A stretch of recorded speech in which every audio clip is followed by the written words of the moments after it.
Croeso mawr iawn I chi nôl ato ni I Pencampwriaeth Limousins, yr heffer yn mynd ben yn erbyn y tarw. Ac ni'n galw yn hen darw, ond dwi ddim yn darw hen ofnadw, yw e Dafydd, sy'n gyda fi'n gwmni o hyd wrth gwrs Dafydd Evans o Gwmbeli Mynach yn wreiddiol, ond wedi symud I Langandeir, no ti'n sôn? Yn ddiweddar, do. Na, dwi ddim yn darw hen, mae'n darw rhyw 2 blwyddyn, dwi'n credu rhywbeth fel Mae'n darw sydd wedi dod o'r Riches Foxtail Farm, sydd ei enw'n boblogaidd iawn dros y wlad am ei gwartheg a'i llwyddiant yn y sioe.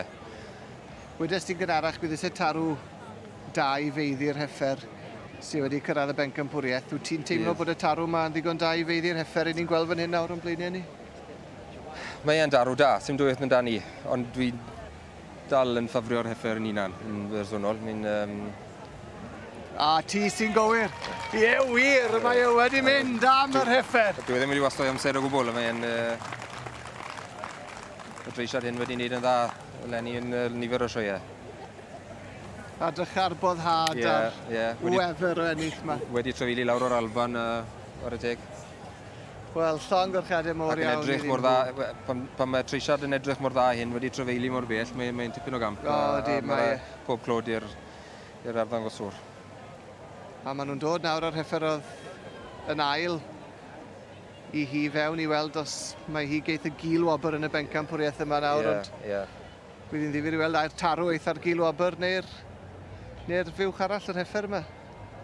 A mae wedi mynd am y tarw wrth gwrs, Odi'n am e mae fel arfer. Wel, mae fel arfer.